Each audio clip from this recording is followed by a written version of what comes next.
Hi, I'm Randy Altman with Post Perspective. We're at SMPTE 2019, and to my left we have Dylan and Rodney from NASA. They are fresh off their session here at SMPTE. Why don't you guys talk a little bit about it? You've been working on Project Artemis. Maybe explain to people what that is and what your session was about, and also something special happened during the session. So if you could address that as well. I'm Dylan Mathis, Communication Manager for the Space Station program.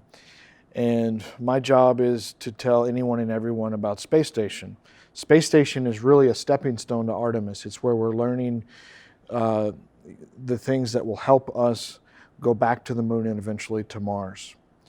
And we were fortunate enough today to have a live downlink video, two-way communication with the crew, which was quite exciting. And we got to talk to them about imagery, and it was a lot of fun. And I'm Rodney Grubbs. I lead what's called the NASA Imagery Experts Program, and my day job is typically to make sure NASA television works and all that architecture works. Mm-hmm. But more recently, I've been what's called a subsystem lead for imagery for the Gateway, and also advising the human landing system as well. Basically, trying to decide what are the core requirements for an imaging system to go back to the moon. What is the absolute necessary thing that those cameras should do, and then doing some modeling for where the cameras would be located and their practical use and all those challenges. Right, and I was going to say there are plenty. So where do you even begin a project like that? Well, it's difficult to take the public affairs side out of my head when I'm thinking about it, because I started off my NASA career as a storyteller, making 16 millimeter films, documentaries back in those days. And so the reality is that the best way to get a camera on a spacecraft is for it to have an engineering or situational awareness purpose. So what is it that camera needs to do to measure the performance of the vehicle? What is happening during the mission, and where does a camera need to be located? So as a vehicle comes in and approaches and docks, then which cameras and where do they need to be located so that the mission controllers can see what's happening? When they land on the moon, there are cameras that need to be in certain places so they can verify the functions of the hatch, for example. Is the hatch secure? Those kinds of things. And that's really how you get a camera on a spacecraft, not because we want to have a public affairs camera and so forth. Mm-hmm. They certainly think about it, but it's the engineering purpose of the camera that is usually number one. Right, and the then practical use. Exactly. So what are the challenges in well, first of all, there are unknowns involved, right? Right. So how do you deal with that? Well, one of the ways you deal with that is you make things replaceable. So I talked today about the environment that we're in, particularly for external cameras. And so it's extremely cold out in space, and you're in a vacuum, and so electronics don't work very well in a vacuum if they can't take the heat off of them.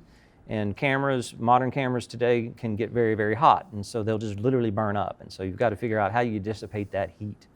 Radiation is bombarding the spacecraft at all times, and it can cause damage to the electronics. And then you're bandwidth constrained. You can only get so many bits per second back from the moon, and so every bit is precious. And so how do we get the compression right? How do we synchronize the audio?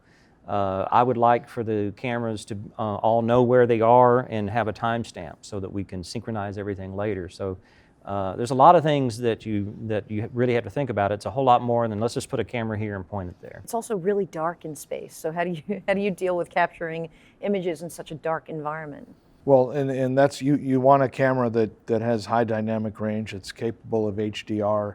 You've got the brightest of the brightest lights coming from the sun, and the darkest of the darkest coming from the universe itself.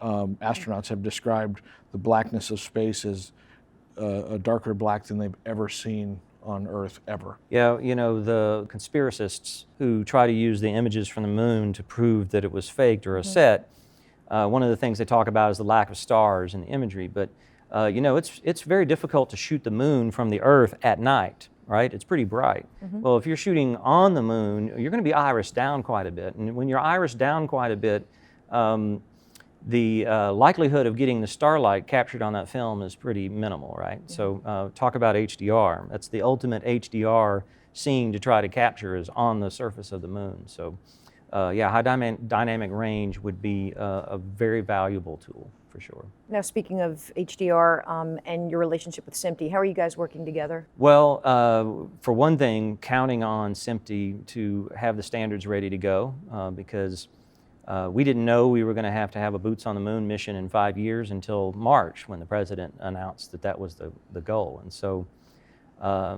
if we can utilize a standard, then that means there's commercial off-the-shelf technology that's proven that we can utilize. And so we pay very close attention to what the standards bodies are working on. And in the past, colleagues of ours really supported the metadata standards, for example. We're paying a lot of close attention to new compression standards. HDR, you know, being able to pick which flavor of that or making sure that we have both that can work. All of those things are really, really important to us. And SMPTE, you know, I'm one of the co-authors of the requirements document for the imagery, and I have in it a whole bunch of SMPTE standards as reference documents.